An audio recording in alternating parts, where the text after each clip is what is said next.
महाराष्ट्र में हार के बाद से ही उद्धव ठाकरे के खास संजय राउत तिलमिलाए हुए हैं।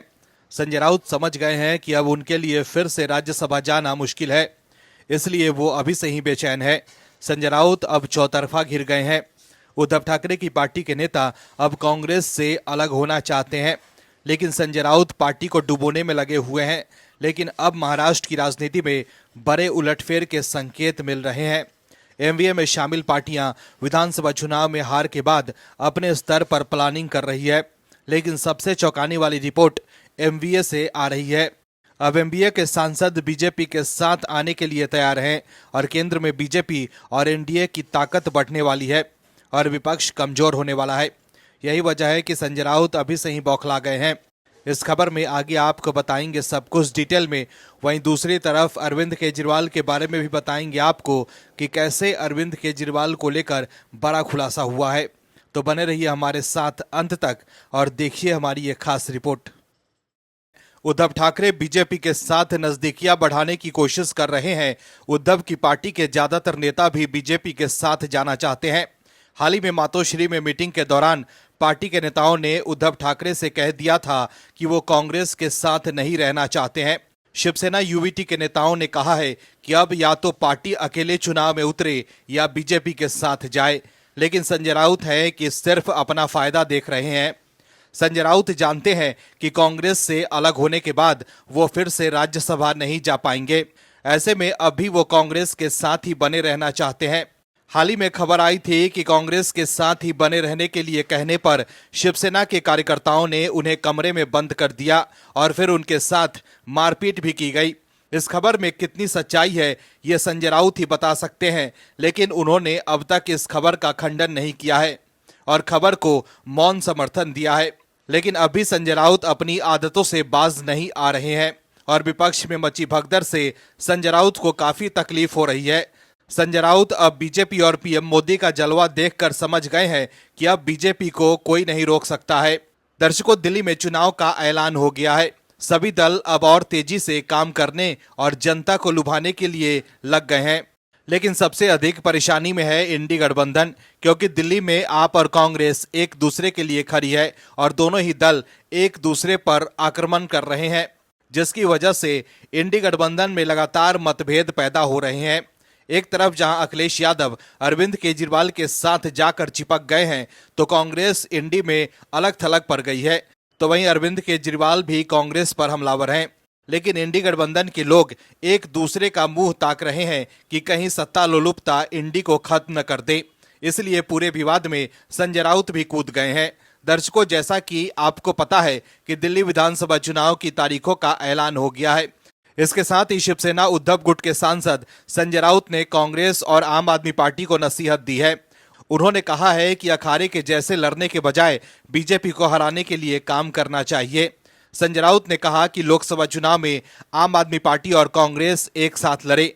भले ही हमें अच्छी सफलता नहीं मिली है, लेकिन फिर भी बीजेपी को रोकने में कामयाब रहे हैं।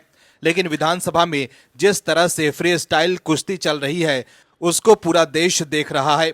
संजय राउत ने कहा कि 4 साल बाद जब लोकसभा चुनाव में जाएंगे तो जनता हमसे इस बारे में सवाल करेगी। हमारे व्यवहार को लेकर सवाल किए जाएंगे। दर्शकों, संजय राउत जो भविष्यवाणी कर रहे थे कि मोदी सरकार गिर जाएगी, वो अब कह रहे हैं कि 4 साल बाद जब हम लोकसभा चुनाव में जाएंगे तो जनता हमसे सवाल करेगी। मतलब संजय राउत भी समझ गए हैं कि अभी 4 साल तक विपक्ष में ही रहना है। इसके साथ ही उन्होंने ये भी कहा है कि हमारा शत्रु बीजेपी है, कांग्रेस या आप नहीं। एक साथ रहेंगे तो देश को आगे लेकर जा सकेंगे। राउत ने कहा कि चुनाव में एक दूसरे के खिलाफ लड़ाई ठीक है, लेकिन गरिमा और धैर्य होना चाहिए, क्योंकि हमें देर सवेर एक साथ ही आना होगा। उन्होंने कहा कि दिल्ली एक महत्वपूर्ण राज्य है। यहाँ 10 साल से आम आदमी पार्टी की सरकार है और इन सालों में उन्होंने अच्छा काम किया है, लेकिन वहाँ सरकार आपके बजाय एलजी चला रहे हैं। दर्शकों, समझने वाली बात यह है कि संजय राउत की चिंता यह है कि अगर इंडी गठबंधन टूट गया तो संजय राउत की राजनीति भी खत्म हो जाएगी, क्योंकि संजय राउत की ही राजनीति का कमाल है कि उद्धव ठाकरे की राजनीतिक मिट्टी खराब हो गई है। संजय राउत को लग रहा है कि अगली बार कांग्रेस उन्हें राज्यसभा ही भेज दे, तभी तो वो कांग्रेस के लिए फिक्रमंद है।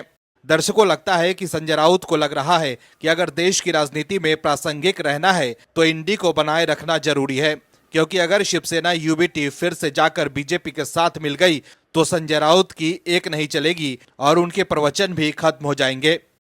देवेंद्र फडणवीस की राजनीति और रणनीति ऐसे सटीक हो गई है कि कहने लगे हैं कि महाविकास को चारों खाने चित कर देंगे। जिस तरह से देवेंद्र फडणवीस को 5 साल पहले सत्ता से बेदखल किया गया था, उस समय तो देवेंद्र फडणवीस शांत रहे, लेकिन रणनीति वो बनाते रहे और जब समय आया तो उन्होंने महायुति को प्रचंड जीत भी दिलाई और सबको एक साथ रखकर सरकार भी बनाई। दर्शकों, समझने की जरूरत तो ये है कि जिस तरह से महाराष्ट्र की राजनीति में एक परिवार दो फाड़ में बंट चुका है, उसके बाद ये अटकलें लगने लगी हैं कि महाविकास अखाड़ी जल्द ही टूटने वाली है। एक तरफ शरद पवार और अजीत पवार के साथ आने की अटकलें हैं, तो वहीं शिवसेना यूबीटी भी लगातार महायुति की सरकार की तारीफों के कसीदे पढ़ रही है, जिससे ये अनुमान लगने लगा है कि कहीं ऐसा ना हो कि महाविकास के घटक दल फिर से बीजेपी के साथ लौट आए, जिसके बाद इंडी अलायंस का तेल निकल जाएगा। और कहने वाले तो ये भी कह रहे हैं कि एक बिजनेसमैन इसमें सूत्रधार बन रहे हैं। दर्शकों, महाराष्ट्र विधानसभा चुनावों में महायुति की प्रचंड जीत के बाद देवेंद्र फडणवीस के फिर से सीएम बनने के बाद राज्य की राजनीति तेजी से बदल रही है और अब बीजेपी केंद्र में भी मजबूत स्थिति में आने चाहती है। इसके लिए अब खेला शुरू हो गया है। अब केंद्र में एनडीए को 300 पार करने के मिशन पर बीजेपी लग गई है और अब विपक्ष और कमजोर होने वाला है, जिसकी शुरुआत हो गई है। आने वाले समय में कई दल एनडीए में शामिल हो सकते हैं और अगर वो दल एनडीए में शामिल नहीं हुए तो उनके सांसद बीजेपी में आने के लिए तैयार बैठे हैं। ऐसे में अब उन दलों के पास कोई चारा भी नहीं है। इसमें महाराष्ट्र के 2 दल शामिल हैं, उद्धव ठाकरे की शिवसेना यूबीटी और शरद पवार की एनसीपी। हालांकि अब उद्धव ठाकरे और शरद पवार भी एनडीए और बीजेपी को लेकर रुख नरम कर रहे हैं। उद्धव ठाकरे की अगुवाई वाली शिवसेना यूबीटी के मुखपत्र सामना में अभिनंदन देवाभाव के बाद महाराष्ट्र की राजनीति गरमाई हुई है। चर्चा है कि समंदर की तरह फिर लौट कर आए देवेंद्र फडणवीस के लिए 2025 का साल काफी नई संभावनाओं वाला रहने वाला है। चर्चा तो ये भी है कि राज्य में अगर सब कुछ ठीक रहा तो एक बार फिर से बड़ा उलटफेर देखने को मिल सकता है। फडणवीस के सिर पर जहां महायुति की जीत का सेहरा बंधा है, तो अब विपक्षी दलों की तारीफ ने उनके आत्मविश्वास को दोगुना कर दिया है। देवेंद्र फडणवीस को सीएम बने अभी सिर्फ 1 महीना ही हुआ है। शिवसेना यूबीटी के मुखपत्र सामना में जिस तरह से उनकी तारीफ हुई, उससे राजनीतिक पंडितों के कान खड़े हो गए हैं। सवाल है कि क्या अंदरखाने कुछ चल रहा है? महाराष्ट्र की राजनीति पर पैनी नजर रखने वाले विश्लेषक कहते हैं कि राजनीति में कोई स्थायी शत्रु और मित्र नहीं होता है, बल्कि परिस्थितियां सब कुछ तय करती हैं। आने वाले दिनों में अगर कोई बड़ा घटनाक्रम हो जाए तो इससे इनकार नहीं किया जा सकता। शीर्ष सूत्रों के मुताबिक महाराष्ट्र में पर्दे के पीछे राजनीतिक घटनाक्रम चल रहा है। एक प्रमुख उद्योगपति कथित तौर पर एक ही राजनीतिक परिवार की 2 प्रतिद्वंदी पार्टियों को एकजुट करने का प्रयास कर रहे हैं। इसके साथ ही बीजेपी के पूर्व सहयोगी पार्टी फिर से एकजुट होने की संभावनाएं तलाश रही है। यदि ऐसा होता है तो निश्चित तौर पर नया खेला हो सकता है। ऐसी स्थिति सरकार में शामिल पूर्व मुख्यमंत्री के लिए गंभीर समस्या पैदा कर सकती है। महाराष्ट्र विधानसभा चुनावों के बाद उद्धव ठाकरे और राज ठाकरे के आने को लेकर भी चिंता है। पिछले दिनों अजीत पवार की मां ने खुद ही पूरे परिवार को एकजुट होने से जुड़ा बयान दिया था। उन्होंने यहां तक कह दिया था कि उन्होंने इसके लिए भगवान से प्रार्थना की है।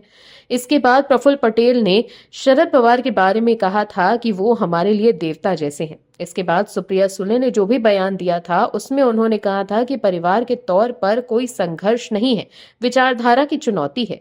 ऐसे में इस बात की चर्चा है कि पवार चाचा भतीजा एक हो सकते हैं। अब शरद पवार भी अजीत पवार से समझौता कर एनडीए की ओर रुख कर सकते हैं।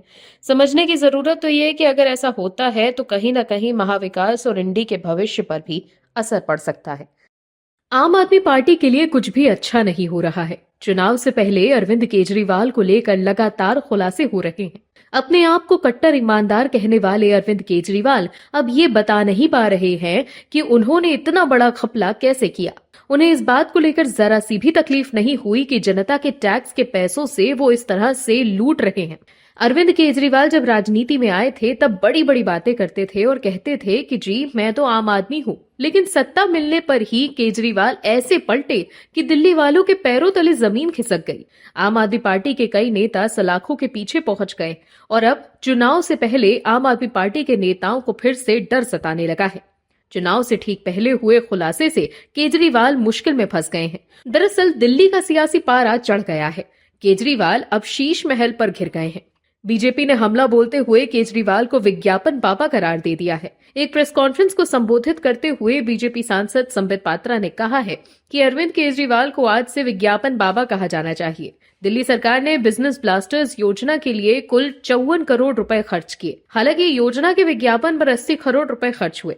संबित पात्रा ने बताया कि दिल्ली सरकार ने असली योजना में कम पैसा खर्च किया, लेकिन उन्हीं योजनाओं के विज्ञापनों में दिल खोलकर पैसा लुटाया। उन्होंने बताया कि बच्चों को बिजनेस से जोड़ने के लिए 54 करोड़ रुपए खर्च किए गए थे। प्रोग्राम का नाम था बिजनेस ब्लास्टर्स और इसके विज्ञापन पर 5 गुना ज्यादा पैसा खर्च किया गया।